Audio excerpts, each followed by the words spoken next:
Hello， 大家好，这是3万。今天呢，我们在影片开始之前啊，我先跟大家说一个事情，我相信大家都遇到过，就是我们平时啊对一件事情非常看重的时候，或者是非常努力的时候，到最后基本上就是你可能最后确实达到了你的目的，或者得到了你的结果，但它非常艰难。但是呢，有时候你对一些事情啊没有那么上心，就随便花了一点心思，做了个东西出来，结果莫名其妙的得到了特别多的奖项。我有过的。你也有过是吧？其实我也有。一开始我以为是说，它是一个心理学上的一些原理啊，就跟过独木桥一样。我们平时走在一块平坦的木板上面，你正常走你肯定没有问题，对吧？但是你在一个独木桥上面，只要是失误了就掉下去，那这个时候你就做不好，心态就变了。对，心态就不一样。这个一开始我以为是心理学上的问题，对。但是我最近看了一本书之后，我发现他可能才讲的是对的，它不一定是心理学上的问题，而是量子力学上的问题。很神奇，对吧？这个跟量子力学有关系啊？有很大的关系。为什么？我完全想象不到啊！好，那我们就介绍一下这本书。这本书的作者呢，他是一个俄罗斯的科学家，或者说他是研究量子力学的，他叫瓦迪姆·泽兰德。就他一开始在2004年之前，他其实是研究量子力学的，但是他这个人就特别聪明，他是属于那种天才型的。他那个时候就研究量子力学之后，他研究着发现有点无聊，好无聊，真的好无聊，太简单了这个东西。结果他就转行了，转行了之后呢，他就做互联网相关的工作了。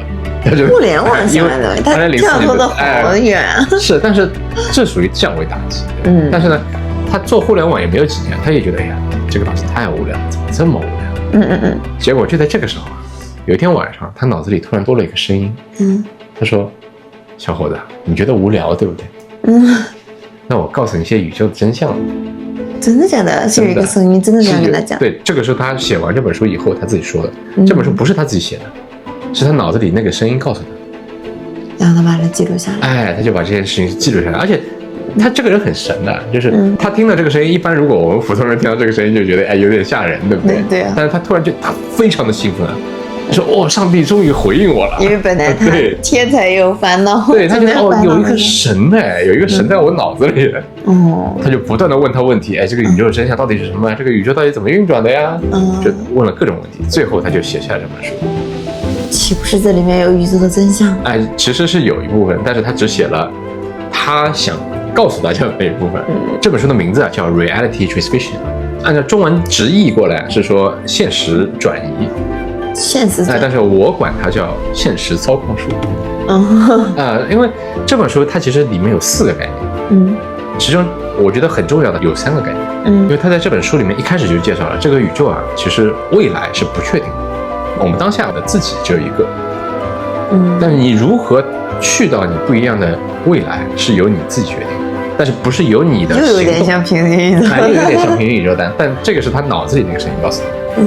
但是有一点不一样，我们过去一直以为说，选择一个自己的未来是由自己决定的。我拼命努力，我好好努力，我加油，这个其实就不行。它是不受你的主观意识操控的。是什么操控呢？还是按照你的意识操控，但是不是按照你自己想要去发展的那个方向，它是反过来的。这个就要提到它第2个理论，就是它叫重要性过剩。重要性过剩就是说，宇宙它本身是一个非常平衡的系统。如果你对一件事情特别看重的话，你的意识就会对这个方向加重很大的力。学过物理的同学们都知道力的作用是相互的。你对一个东西施加力，它也有相对的反作用。对，当然这是我们现在物理世界的尺度，但是按照宇宙的尺度，这个力只会更强。它会直接把你推走，把你从你原来的那个目标上推走，推得更远。所以他就会发现我越努力往那里爬，就离那个目标就越远。那原来是这样，那怎么办呢？那如果说我很努力一件事情，我就放轻松一点。对，你应该放轻松一点。比如说大家现在高考也是放轻松一点。对，就是各种考试的时候所以很多老师嘛都会说放平常心。对，不要太过于紧张，也会那个啥。是的，这个放在心理学上面就是不要那么紧张。但是放在宇宙的尺度上，这本书的作者的意思就是说你不要那么的在意，你越在意就推得越远。确实确实有很多事情上面会有这样。是的，而且他解释了为什么。为什么会把你推得越远？因为他就是说这个声音告诉他第4部分。因为我们刚才介绍了第1部分、第3部分、第4部分。但是有第2部分，我觉得没有那么重要，所以就不跟大家讲了啊。我们现在介绍第4部分。这个宇宙啊，它其实我们每个人的能量是恒定的。我们每一个能量体啊，它分内在能量和外在能量，就是内在意图和外在意图。内在意图就是你对这个事情特别看重的时候，你的内在意图的那个力就会往前推，往外推。但是宇宙的那个力啊，就是在外面。所有的事情不应该由你内在的力发力，而是通过外在意图把这个事情吸引过来。就是你允许这件事情向你靠近，就可以。但是呢，你如果说我一定要拼命的往前抓，它就会越来越远。你什么意思？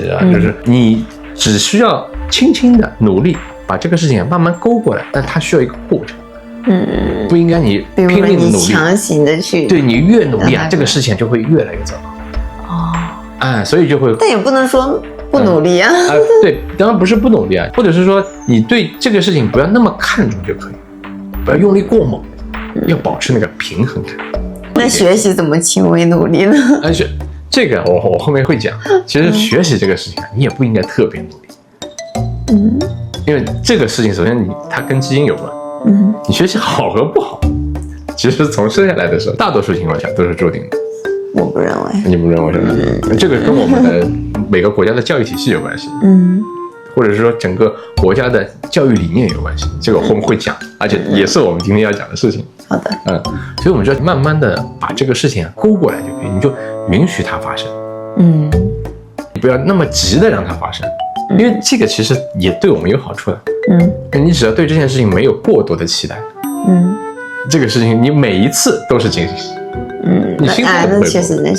那这个就跟吸引力法则有点冲突。对，这有点冲突啊。没有啊。有点冲突，你就吸引力法则，你越想要你就得到嘛。然后这个的话，你不要太想要。吸引力法则其实也在说这个事情，就是你要相信这个事情。你为什么那么的努力？就是因为你不是很相信你要通过自己的努力才能达到。吸引力法则基本上就是你相信它就会过来。我随便一弄它就来了。就是那种感觉。就像你平时你相信你会发财一样。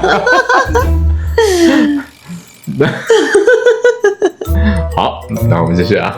然后我就回过来说刚才关于教育的问题，或者是学习上的问题。给。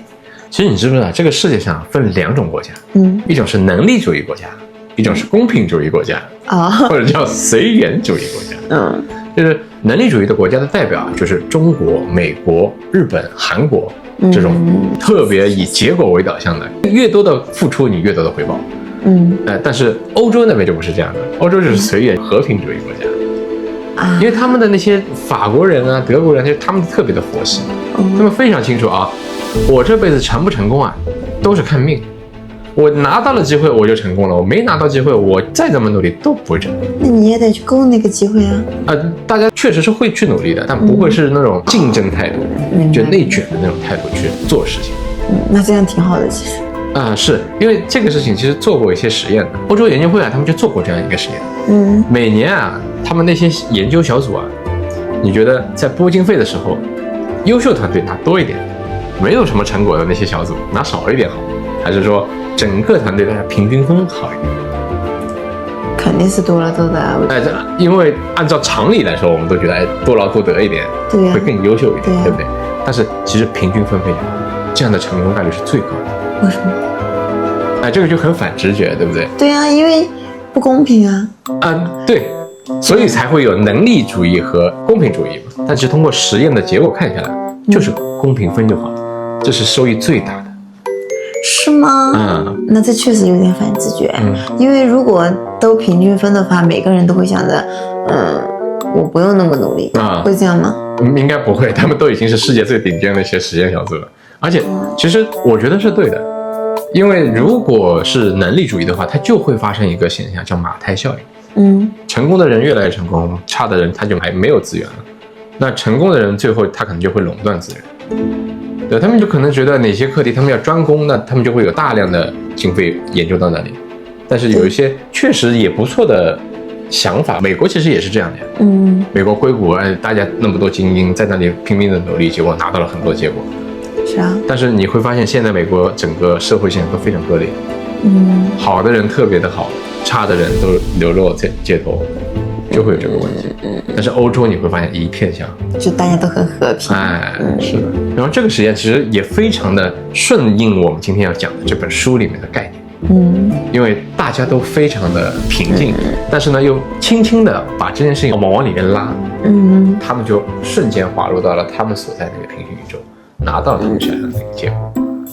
这真的是很难去判断说到底是什么样子好的，什么样子不好的。比如说一个小组，对不对？如果说大家都去放平心态，大家都不怎么去努力的话，那这个事情就做不好。要看你怎么看待这件事情。你知道为什么会有这种想法吗？你这句话的潜台词是你相信越努力的人就能做好，但是不努力的人却做不好。对吧？而且你觉得大家都躺平了，都不做了，那这个事情就做不好了，对不对？是这种感觉。对。这是因为我们从小生活在能力主义国家里面，就觉得不努力这个事情就做不好，而且我们也见过太多纯躺平的那种人，对吧？但是你会发现他们的那种教育水平和那些人才就特别多，对不对？跟中国的那种人才是不一样的，他们是非常平均的、均衡的，大家都在做自己快乐的事情。而且他们自己选择自己这份职业的时候，是因为他们喜欢他们不会因为我做这件事情是为了赚钱打工，他们上班的目的跟我们不一样，他们是为了享受这个过程。那你看老外一直说嘛，就是你如果今天睁开眼睛想到你要去上班这件事情让你很痛苦，那你就应该辞职。这就是他们长期整个社会的一个环境。所以这样挺蛮好的。对，所以你看法国人这么悠闲啊，天天喝咖啡，什么事情都不急。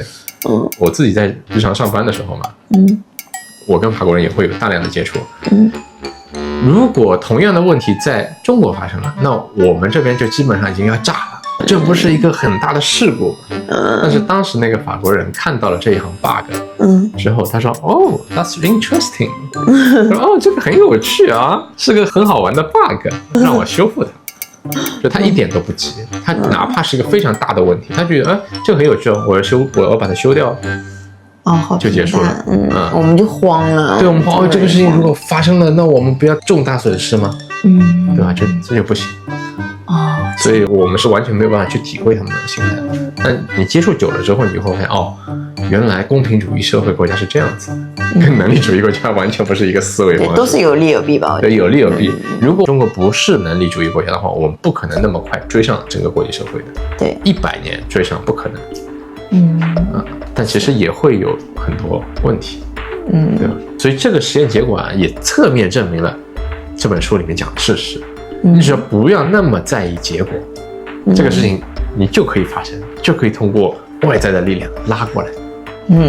可以，以后可以试一下。是的，所以观众朋友们，大家如果发现一旦想要追求一件事情，就不要特别的关注这件事情，就平常心。对。